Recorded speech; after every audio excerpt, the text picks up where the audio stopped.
This is Antony Rotunno. This is interview number 3 with local musicians in Madrid, and today we've got Richard Harris, who's very shy and retiring, got no firm opinion, so this interview will probably only last about 2.5 minutes. What do you think?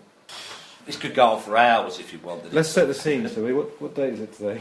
I'm very well prepared as ever. 9th of May? Right, it's the 9th, because election day was Thursday the 7th, when it back in England, That's it. so it's the So 9th, yeah. Saturday 9th of May, Saturday afternoon in Madrid. Absolute scorcher today. Lovely weather today. Yeah. I'm only saying that in case the weather's crap in England. Everything else is, they've got a Tory government, so... Already on the politics. All right. This is primarily a music interview, all right? Sure, We'll see what happens. The two can be a lot sometimes. You talk Of course to they a Clash can, fan, yeah. remember? All right, tell you what, we'll start, because you run the open mics, Yeah. let's start with some shameless promotion. Can you tell us just about the 2 open mics you run and what goes on there? Well, okay. Well, the one at Triskel is every Thursday. That's Triskel Tavern on San Vicente Ferrer. I went there by chance when I came to Madrid 6 or 7 years ago. The guy I ran at the time, Woody, who was probably my best pal in the city, was running it at the time. He got fed up with it and I took it over. I can't even remember how long ago, but I took it over. It's incredibly busy. Some people accuse it of being cliquey. Might be the case. I can see it now. I'm not cliquey at all. But if you piss me off, I'll put you in your place. You know what I mean? Simple as that. Okay. Yeah. I'll try and be as fair as I can to everybody. Give everybody a shot. It's not my job to judge what people do. Yeah. Obviously, some people's music I prefer to others, but that's just down to personal taste. It's not my job to judge. And it isn't pretentious, so if you want to come down and do cover versions, you come and do covers. If you want to come down and do your own stuff, you do your own stuff. Simple as that. First comes, first serve. How does it compare with La Palma? It's quite different, because La Palma is every other Sunday. La Palma is a lot more professional in the sense that you've got a sound engineer, you've got a proper stage, and it's also only 2 hours, okay? And it's a lot more orderly, La Palma. Triskel's rough around the edges and rowdier, and most people that I talk to say that in terms of sound quality, they prefer La Palma. In terms of a night out, they prefer Triskel. That's exactly what I was going to say. But Yeah, it's a nice what most contrast, people because say. most people do both, don't they? Yeah. So, Yeah, Yeah, the two are quite different. I mean, of the two, La Palma's much easier to run. Triskel can be difficult, because dealing with musicians, bless them, they think the entire world revolves around them, you know, and well, it's unfortunate, but if you've got 15 people on a list and you're number 15, tough shit, that's where you are, you're number 15, you know, come on. let's talk about this stereotype of musicians being unreliable. You're in a perfect position. Look, I mean, no, I'm not going to name names, but they know who they are, let's put it that way. They are not the most organised of people, yeah. I mean, there are 1 or 2 exceptions, there always are, but all I'm going to say is this, is that I look around sometimes and think, my God, you can't organise a piss up in a brewery, can you? Know? Actually, they probably could that, you know, to be fair, you know. But you know, I do get a lot of, Rich, what about this? How do I do this? It's like, do you want me to tie your shoelaces for you? You know, that's how it is sometimes. But having said that, hey, come on, deep down, I like you all anyway, like, you know. Unless you really annoy me. Okay. All right, so you want to tell us where you're from and how's that influenced your music and your life, I suppose? Well, good question. Particularly with life, I think. From Basildon in Essex, specifically a place called Langdon, which is a district of Basildon. Let's start with life first. I mean, it's probably made me what I am. It's where I come from. It's a new town built at the end of World War II. After World War II. And basically it took the overspill from the East End of London. Most people down there are either from the East End or have got East End roots.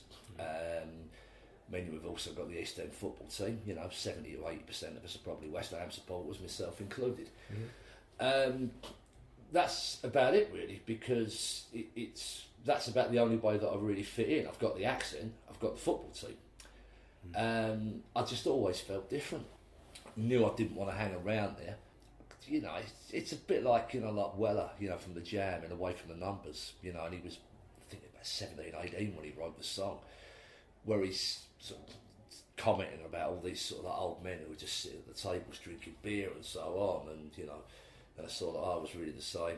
Listening's breaking away from the chain, away from the numbers, you know, that whole sort of escapism thing, knowing that you're kind of different, you know, to other people, yeah. So that's, I suppose, really how it shaped me, you know, life terms. Is it a kind of place that moves on or not? No. So when you go back there, you feel the distance is more and more, is it? It's well, every time I go back, it's like nothing has changed, but everything has, if that makes sense, because I'm completely different, yeah? I mean, I lived in London for years, travelled the world. Even when I was living in Basel and in mid-20s, I backpacked around Europe, you know, most people don't do that, you know. I've lived in Madrid for, you know, 6-7 years, whatever, and, you know, most people in Basel wouldn't even move to the capital of England, let alone go to a capital, you know, in another European country.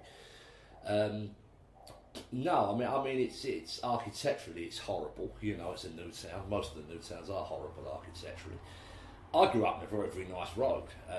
You know, sort of private houses, back gardens, etc., etc. Yeah, but all very, very suburban, very, very dull. You know, with the deepest respect to my mum and dad, who wanted to give me a decent start in life and so on.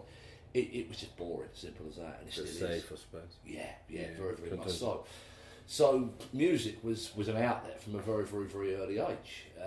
You know, I can remember being in the back garden with some kids from across the road. You know, like dancing, you know, to the charts in 1970 or whatever, like, you know, 71. Like, you know, always remember it. Dave and Ansel Collins, Double Barrel, you know, like a little reggae tune, like, yeah. I can remember dancing with that as a kid.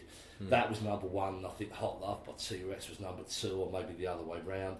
And they're two absolutely fabulous records as well, like, you know, and the reggae thing kind of stayed with me, and yeah, you know, and the good side of glam rock did as well. I still like T-Rex to this day, you know. Are there any famous bands from Basildon or from well, that Depeche area? Mode. You know, it's really, really strange, you know, to think that Basildon has produced this band that have gone global. I had opportunity after opportunity to go and see him in tiny little venues in Basildon, and I never went because I didn't like them. I like a couple of tracks, but I was never into them. And the whole, I mean, musically, I mean, Essex and East London to a degree, you lump the two together, it's a bit of a cultural desert, to be honest with you. Mid-70s, Canvey Island was the place to be, just up the road. Dr. Feelgood, who were tearing London apart. Good band, yeah. Eddie and the Hot Rods from Southend as well. I mean, do anything you want to do, but it was a classic single of the era and so on, like, yeah. You have the Gold Mine at Canvey as well, which was the biggest, or one of the most famous soul clubs in the south of England. Although, having said that, you have the Northern Soul scene running at the same time. Soul down south was always different. I mean, I was too young for it anyway, yeah. It was more like on the jazz funk end of things and so on down south, and to this day I prefer the northern stuff. It's just way better, simple as that, you know. Ian Jury grew up in Cranham near Upminster. A lot of Essex references in his stuff, you know.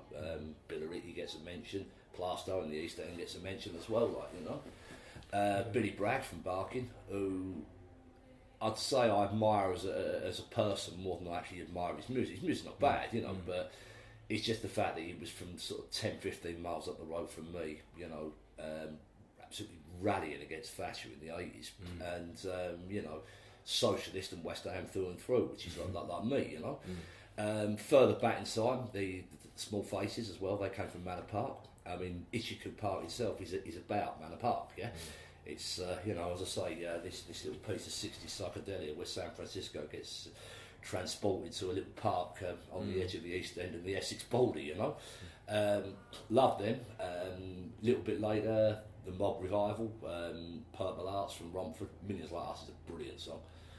Secret Affair from Ilford. Yeah. Maiden. You know, Maiden, I always forget Maiden, that's because I don't like metal. But I, you know, hats off to them, they've gone global. Steve Harris, you know, I'll share a name there and share a football team. He's a loyal hammer as well. And finally, speaking of which, the Cockney Rejects, who, you know, punk rock band from the East End, die-hard West Ham supporters. So, you know, for a West Ham supporting punk fan, or you know, it was quite a logical band for me to be into when I was younger. But really, there's not much.